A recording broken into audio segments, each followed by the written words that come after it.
Hey everybody, welcome back to my channel. This is WireDogSec and I'm back with another video for you guys. Hopefully you're all having an awesome day today. Today's video, we're going to continue on with the Advent of Cyber 2023 event from TryHackMe. This is day number 12, Defense in Depth, Slaying Threats, One Layer at a Time. Now, before we get into it, if you're new here, please hit that subscribe button with the notification bell. Hit the like button if you're enjoying the content and comment below your thoughts and opinions on the information shared in the video. Without further ado, let's go ahead and jump into it.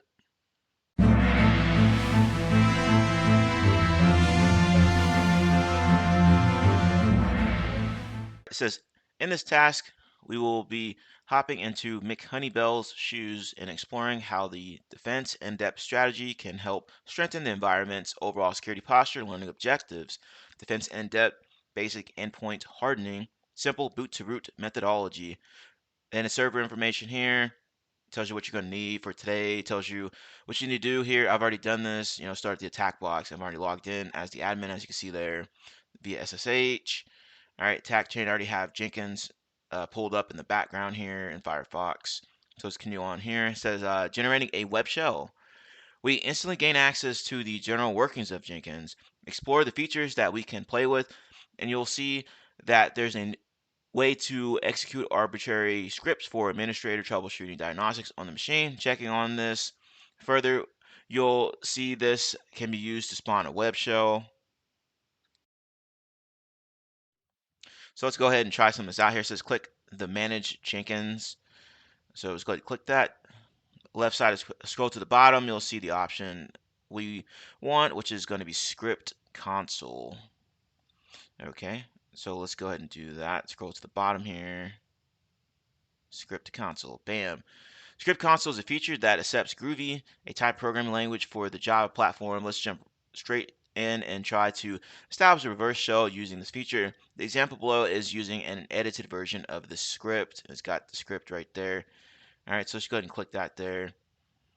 All right, copy the script above and paste it into the script console. Remember to change the host value, yada, yada, yada. Open the terminal and use netcat, okay? Once both the reverse shell script and netcat listener are ready, you can press the run button at the bottom. You should see an established connection, a terminal, yada, yada, yada. Who am I? Okay, and that's basically what it's going to look like here. It says getting the Tracy user in root. So let's go ahead and do this portion here. All right, as you can see here, I have my netcat listener set up. So let's go back over to Jenkins and I'm gonna hit run because I already have the web shell in there ready to go. So hit run. It's gonna look like it's not gonna do anything, but it actually is connected back to that listener that we already have listening for it. Okay, now it says we're connected. Now, when you get onto this box, initially you're gonna do some recon, right? See where you're at, see what's in here, print working directory maybe, right? Okay, and it says that there's some interesting scripts inside of this directory here. So let's go ahead and do that. So cd into opt scripts. All right. You're in here now and take a look in here. And it says there's ls and there's a backup.sh. And it wants us to take a look at this sh file here. So let's go ahead and do that. Let's go ahead and cat it. Cat backup.sh. See what it does. Going through here. And let's go ahead and continue reading. It says check the contents of the file. You'll find a simple implementation of backing up the essential components of Jenkins, and then sending it to a folder named Home Tracy Backups via SCP, which is a secure copy. The file also contains the credentials of the user Tracy. Awesome. The SCP command is a clue that SSH may be used on the server. If so, we can use it to upgrade our user and shell. Open a new terminal and log in via SSH using the following command: SSH Tracy at the IP address, enter the password and prompt it, and you'll be logged into the Tracy account. Finally, we can use sudo L to find out what commands the user is permitted to perform using sudo. So let's go ahead and do that. As you can see here, there's the password right there for Tracy, and this is something you don't want to do. You want to have, passwords up in files like this, right? In case this is a real attacker, this is what they would probably could do in order to further infiltrate your organization. I believe there's some questions down below as well we can answer real quick. All right, so let's go ahead and take a look down there. All right, what is the default port? It's going to be 8080, as we already saw up above, and we're connected to that in the background here, 8080. All right, and then so what's the password? It's going to be this one here, which we already discovered when we took a look at this backup file here. So we're gonna go ahead and log into Tracy and see what we can find out next. All right, as you can see here, I already SSH'd into this box as Tracy, right? Tracy at Jenkins. So it wants us to do a sudo L, so let's go ahead and do that. Sudo -L. Password again was 13. Actually, let me take a look at it real quick. So I can't remember what it was. 13, yeah. Underscore.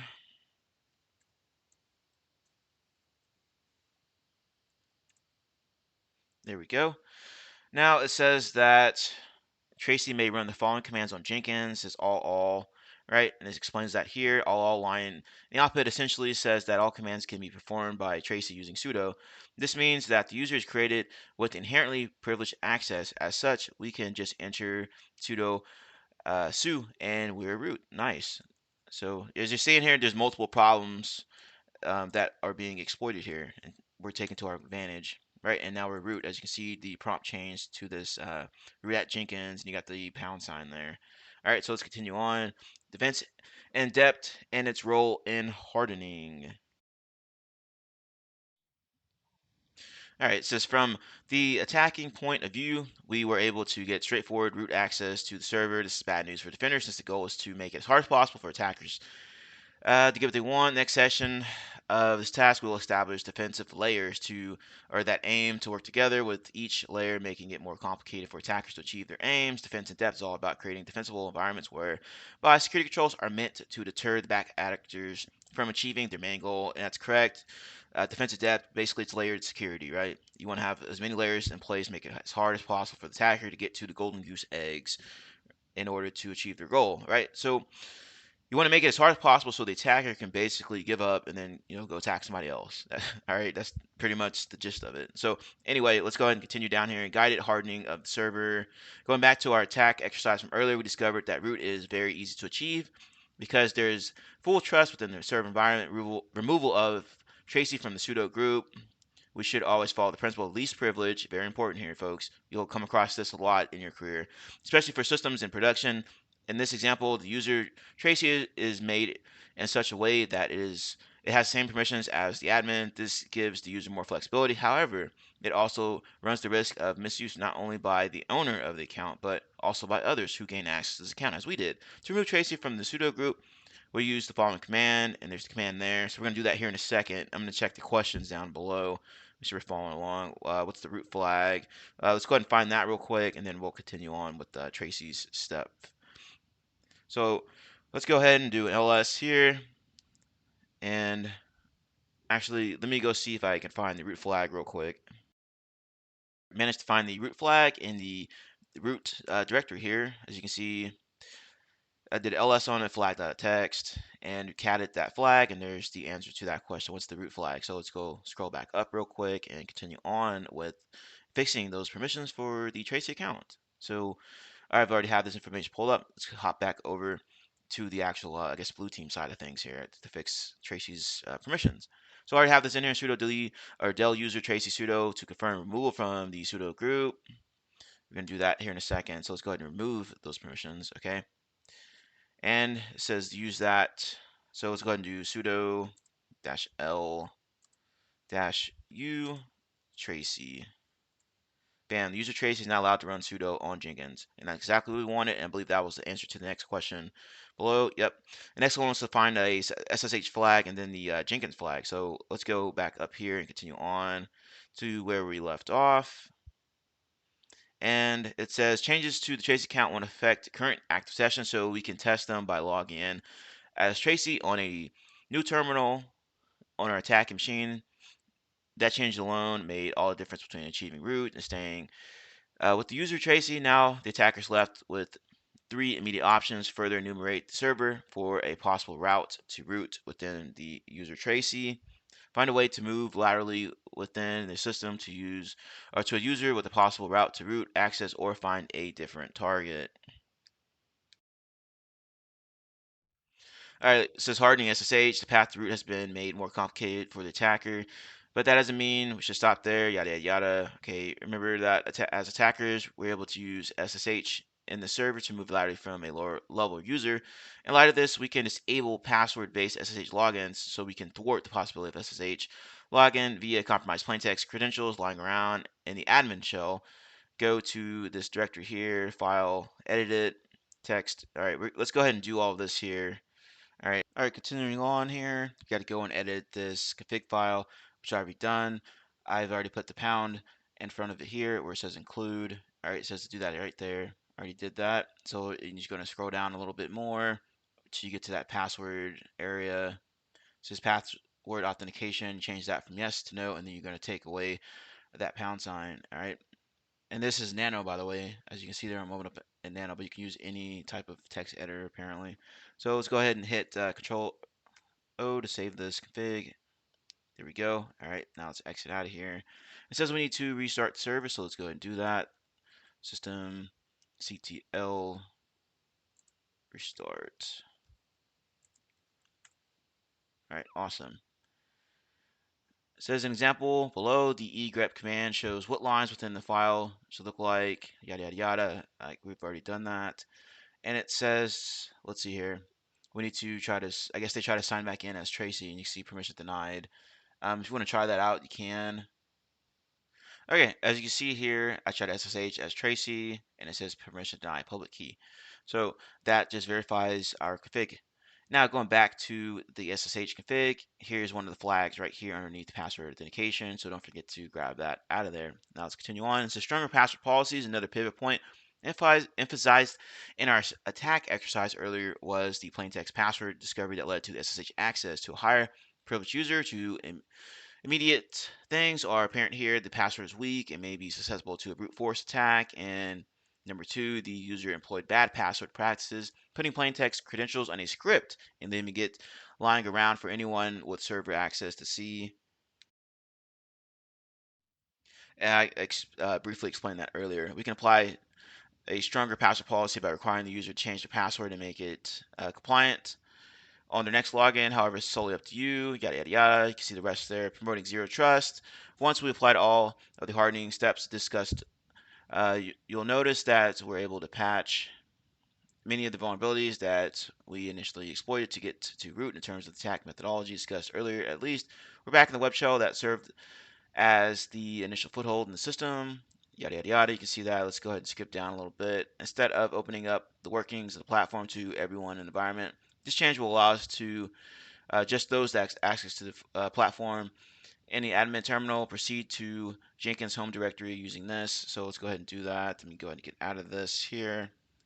Let me clear all this stuff out. Now I'm in this directory here, varlib Jenkins. Did ls on it. You can see two config files here. You got config.xml, and you have the backup version of it. Let's continue on here. Here we see two versions of Jenkins, config file, XML, which I already said. Fortunately for us, the administrator kept a backup of the original configuration file for implementing the current one. As such, it would be more straightforward for us to revert it back to the original by removing the comments in the XML file. For reference, the comment syntax is highlighted with a bang dash dash right after the opening bracket and a dash dash right after or right before the closing bracket. Anything in between is commented out. Using your favorite text editor, access that, yada yada yada. So let's go ahead and do that real quick. I'm just gonna do nano, I guess. Nano, and then config into this backup file. Bam. All right. Oh, I guess I have to do it as root. So let me exit out of here. All right. So sudo. There we go. Now it should work. Okay. Let's see here. And also, this is going to be the last flag, by the way. All right, so go ahead and grab that and get that last flag before we continue on here.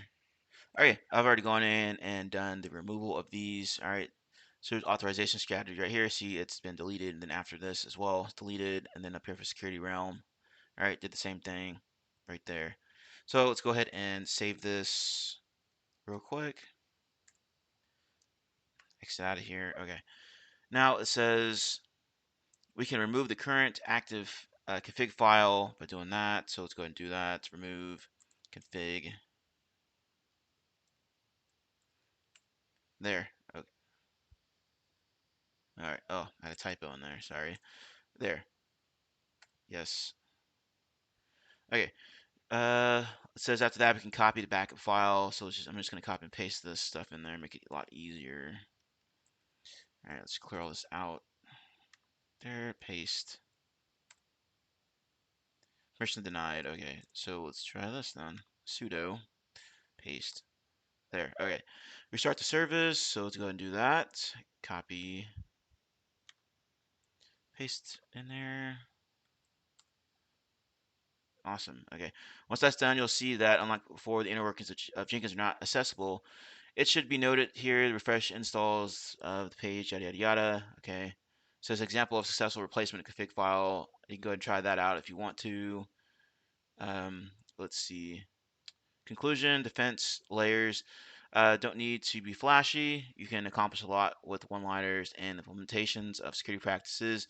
This is exactly what we have done throughout this task, addressing a specific exploitable vulnerability each time. Let's actually load this page real quick. Yep, okay. Maybe we can get to the main page, see what it looks like now. Yep, all right. See, it's requiring like a login and stuff. All right. You can read the rest here from the conclusion, epilogue, yada, yada, yada. Scroll down here to the questions where you got all these flags. If you enjoyed this room, please check out our SOC 1 or Level 1 learning path. And hopefully you guys learned a little something about security in depth. And hopefully you enjoyed the video. If you did, be sure to hit that subscribe button with the notification bell. If you're new here, hit the like button, comment below and thoughts and opinions, all that good stuff. And as always, thank you for watching. Have a nice day, and I'll see you later.